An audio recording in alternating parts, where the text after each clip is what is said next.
Okay, good morning, everybody. It's a pleasure for me to be here. I would like to thank the organizers, in particular, Amit, Karen, who made it possible for me to come here and talk to you about a project.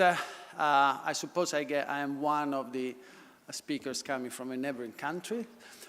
And to give you the present status and where are we at Sesame, which is a synchronization facility which we are setting up nearby in Jordan, which is an international effort of various countries, including Israel. So it's a particularly important and particular honor for me to talk to you about this. For those of you who don't know it, a synchronization facility is basically a set of accelerators which accelerate electrons, typically at ultra-high relativistic or energies. And electrons of this kind, as you probably know, have the property that when they are accelerated, they emit radiation. So our job consists in collecting the radiation, which is emitted by these set of accelerators, and send them to samples, which are typically hosted somewhere here in an experimental station. Now, what is good about synchronization that it covers a very wide photon energy or wavelength range, so that it's applicable to a number of different samples, from isolated atoms to living systems. So it's an ideal place where different scientific cultures meet, and where, in order to make an experiment, you have to put together people with different scientific backgrounds, and you can discover aspects of matter which you cannot find with other means. Because of this, so this is typical things that you can do. So basically the source is somewhere here, it's the electrons accelerated, you put some optics in between, and you focus your photons onto a sample, and depending on the type of process you focus your attention of, your photon-matter interaction, you can get different information about the sample you're looking at. And as I said, the sample can be almost anything. As I always say, you can go from isolated atoms to human beings. So imagine the variety of applications. Because of that, there are several sources of this kind in the world. If you look at this map, you see that most of them are concentrated in Far Asia, Europe, and Northern America. There are few. There is one in South America. There is one in Australia. Something is going on in India, but very little is going on in the Middle East. And indeed, that was one of the reasons why some 30 years ago, a group of people thought it would have been a good idea to start a synchronization project in the Middle East. One of them being, I would like to mention just one name, Eliezer Rabinovici, who was one of the fathers, or is one of the fathers of this project. After some discussion, the site was identified to be in Jordan. So this is where it is. It's the northern part of Jordan. So it's not far from from here. We are about here, if I'm not mistaken. So this is where we are. Sesame, as I said, is an international organization, and this is the list of members of Sesame. As you can see, it's an unusual combination of members, to say the least. And all these members are actually working together to this project, which, of course, as you can understand, has both scientific and political aspects. Because of this combination of members, there is a lot of interest in the rest of the world, And as you can see, the list of observers is quite long, and is getting longer and longer year by year.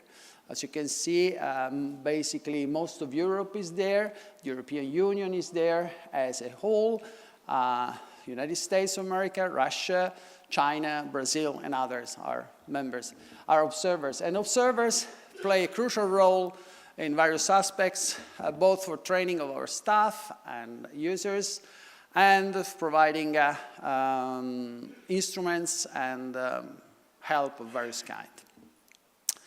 Okay, so that is, from this institutional point of view, it copies the model of CERN. So it's organized exactly like a CERN, but we have a council. By the way, the council meeting is next week. And the representative of the members are those who are actually owning or running the facility. From the technical point of view, the original idea of Sesame was just rebuilding an old accelerator.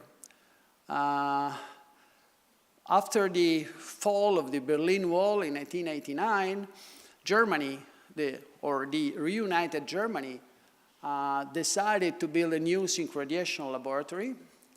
The old one was called Bessie, and the new one is called Bessie 2.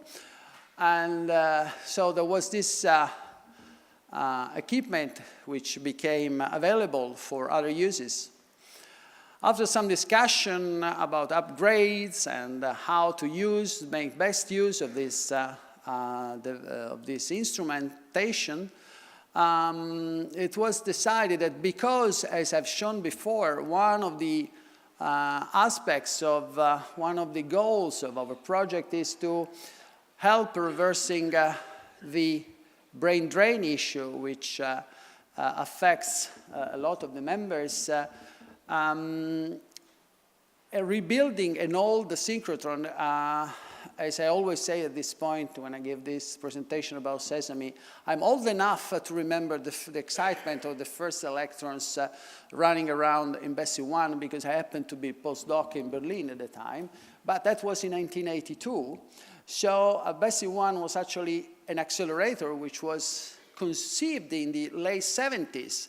So if you want to reverse the brain or contribute to reverse the brain drain, you don't want to offer a facility which was designed in the 70s.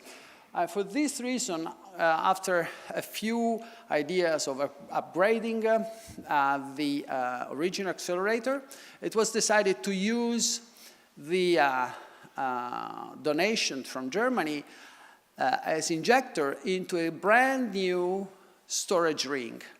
So what we have now is this very large accelerator, very large, I mean, this accelerator, which is whose circumference is 130 meters. This is basically the old Bessie 1, which reaches an energy of about 0.8 GeV, which we use as injector to a large storage ring, which has an energy of 2.5 giga-electron volt. So, and it is a so-called third-generation synchrotron radiation source. Now, the installation of this new storage ring started almost 2 years ago. In the beginning of 2016. This is a picture we took in February 2016 showing some of our engineers and technicians. This is the technical director at the time, Erhard Huttel from Germany. And the other two persons, this guy and this, and this guy, are coming from CERN, because CERN plays an important role in the development of Sesame, and they came to help us in the installation of the storage ring.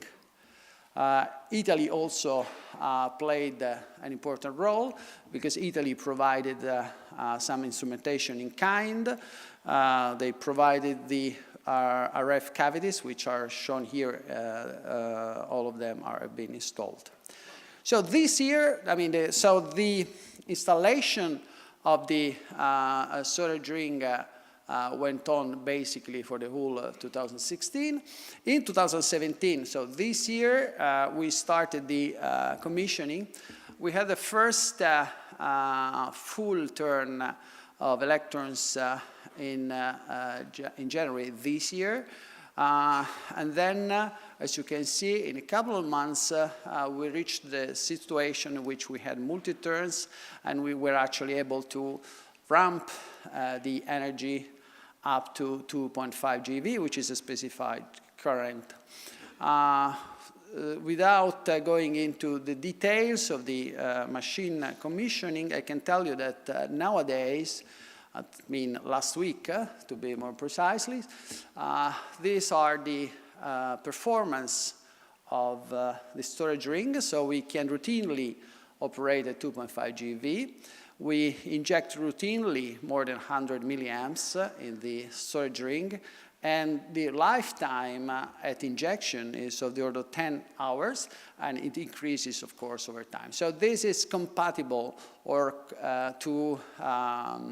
I mean, we are approaching the target values, which are 400 milliamps and a lifetime of 16 hours.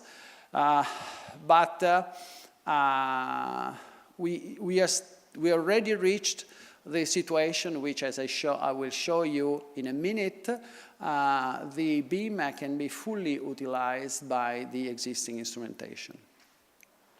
We are starting our scientific activity with 4 beam lines. That's how we call these pipes coming out of the storage ring. They were decided in a couple, I would say, 6 or 7 years ago. And they are listed here. One is for X-ray absorption spectroscopy and X-ray fluorescence spectroscopy. And this is a reconstruction of a donated equipment from the Helmholtz-Zentrum Dresden-Ronserdorf, and it was installed at the European Synchronization Facility. We are building a brand new infrared spectrum microscopy beamline, and we are rebuilding a donation from the Swiss Life Source, a material science beamline for powder diffraction studies, and a beamline for macromolecular crystallography, which is again brand new, and it is partially supported by the Jordanian Scientific Research Support Fund.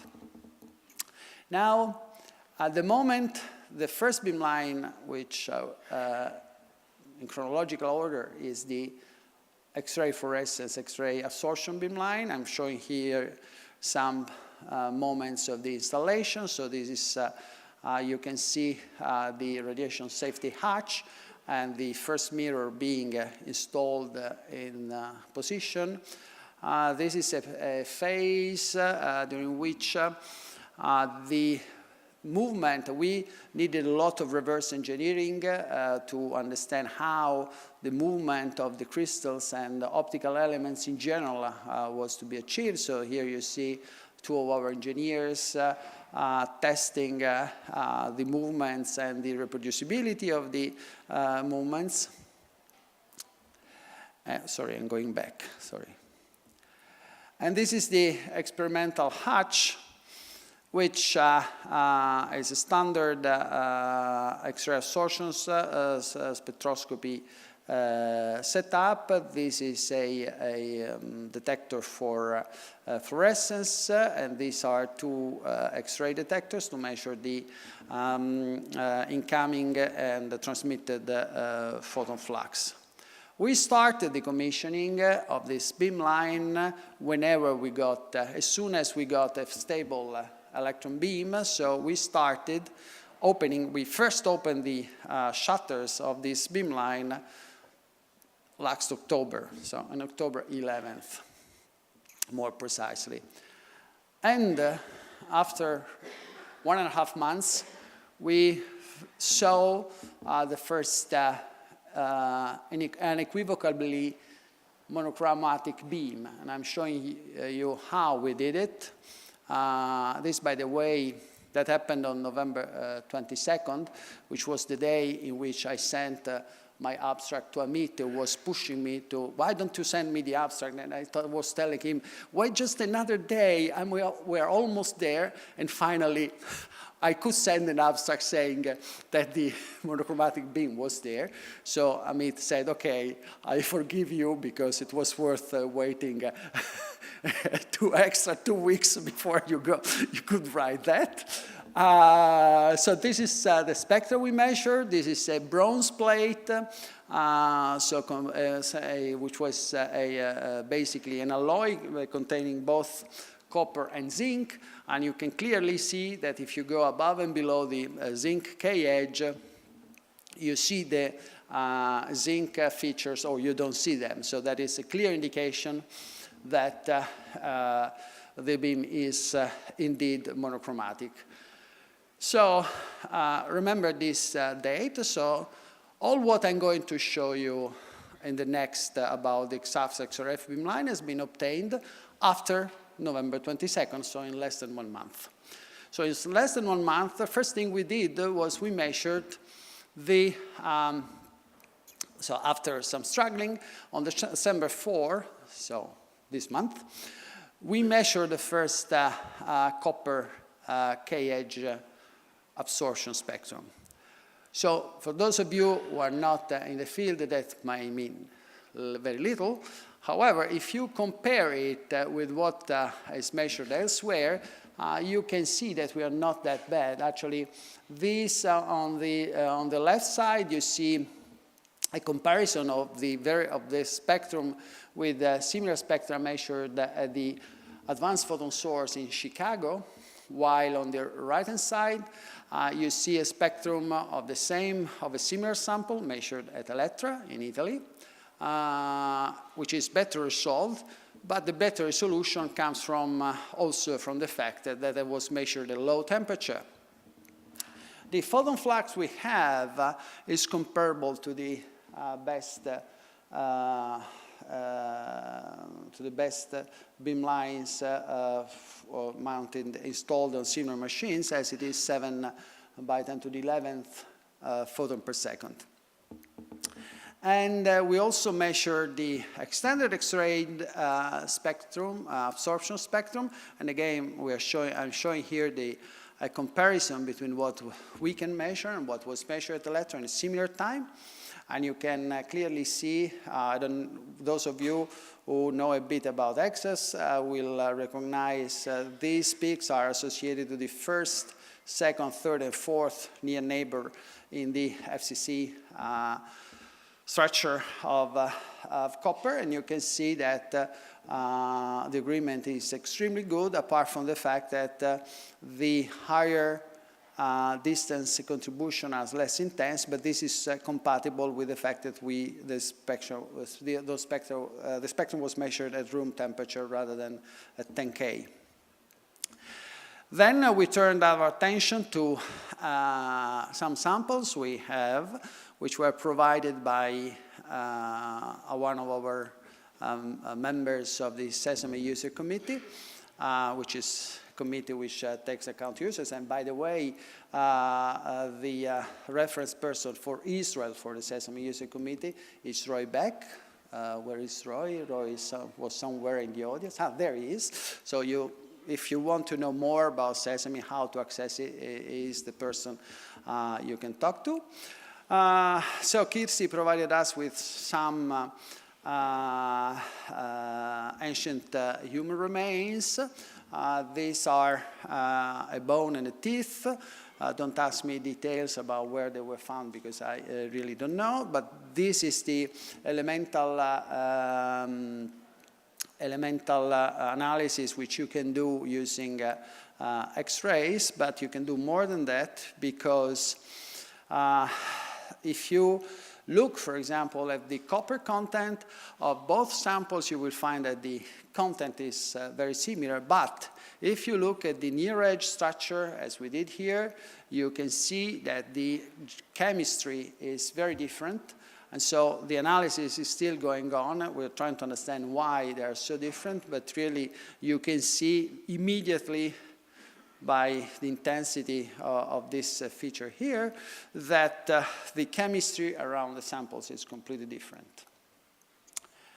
And this is the extended X-ray absorption fine structure on the same two samples. And you also see that the long-range distribution of atoms around copper in these two type of samples are completely different. So we're still in the process of analyzing the data. The data were obtained, as I said, 2 weeks ago. But that tells you how powerful our instrument is if in just 3 weeks we could obtain so much data. We actually also analyzed a soil sample. This is a soil sample from Jordan, which shows an awful number of elements in it. We concentrated on uranium, which is shown here. And we were able to measure the L3 edge of uranium, which is important both for the sample itself. This is the sample we measured compared with uranium dioxide and a mineral, an uranium-containing mineral. And that not only is it important for the soil study itself, but also tells us that we can easily operate the beamline at high energy range, so around 20 keV, and we again were able to measure the extended range structure, and this is being analyzed. So that was obtained since beginning of December. So that's I think it's a good achievement for the first beamline. The second beamline is under installation. This is a picture showing our beamline scientist, Jean Kamel, with our good friend, Paul Dumas from Soleil. The first part of the beamline has been installed, and the installation will be concluded in January, so stay tuned. As of February, you will hear very nice results on this beamline too. At the moment, we have already an experimental activity going on with the standard Glober source installed on the microscope. And for example, one of the studies which were done was on breast tissues, studying the difference between an healthy breast tissue and a cancer containing breast tissue. And this is one of our users, Sohaila Rehman from Pakistan, who is also a member of the Sesame user committee now. And we already published a couple of few papers. These are two of them produced with the standard source, which we have in our microscope. And the advantage of synchronization infrared is that you can really have many more photons per unit area, and therefore we will be able to see details of tissues which are not available at the moment. These are a few slides about the third beamline, which will be a material science beamline, that it will receive power from this insertion device, which is called Wiggler, which basically enhances the intensity by an awful lot. So you get a flux which is of the order, an outgoing flux of the order of 10 to the 15 photons per second. And while for micromolecular crystallography, which is partially supported by the by the Jordanian National Support Fund, and we have designed an in-vacuum undulator, which is a special device providing a short wavelength radiation. And not only did we design the undulator, but we actually opened a call for tender. We received 2 quotations which are being analyzed, comparing prices and performance of the 2 quotations we've got, and we hope to sign the contract before the end of this year. We had a call for proposal beginning of this year. This is a list of proposals which we got, ranked, you can see the country refers to the institution of origin. You may notice that one country is missing, so please do something about it. And we have a proposal review committee, which is formed of international experts from various parts of basically Europe and United States. Soon, at least for the XRF, XAF's XRF, we will give feedback to our users and they will start coming. We have an Open Sesame project which is supported by the European Union. The European Union is giving a lot of attention to Sesame. I'm just talking about this. This is interesting because it offers the possibility of exchange training and for both our staff, but moreover, more importantly, in this respect for users, so that people from our members can actually go and have and start doing their experiments in other laboratories in Europe and be able to prepare the experiments for Sesame. As I said, the European Union is giving a lot of attention to Sesame, and there is at the moment an open call for an entire beamline, new beamline to be installed at Sesame, entirely supported by the European Union. So the budget for the call is 6 million euros. So we think we can do a very nice beamline for the user community in our region. Not only that, the European Union is supporting a 6 megawatt photovoltaic solar power plant. So that is going to be installed next summer. And that will allow, in the long run, Sesame to be the first synchrotron radiation laboratory entirely running on renewable energy. So, concluding, Sesame provides the region with a unique research infrastructure and force basic and applied science. It will foster the local development, both by using directly the X-rays we're producing to study new material, and as it happened for other large laboratories, by applying the methods we are developing at Sesame to other community, to other aspects. You know, for example, we always have this wonderful example of the World Wide Web, which was developed at CERN for what CERN was needing, and now it's used by everybody. But the most important thing I want to say today is that Sesame is not a promise anymore. It is reality. We've started the experimental activity, and I'm very glad that this is the first time I can announce that. Thank you very much for your attention.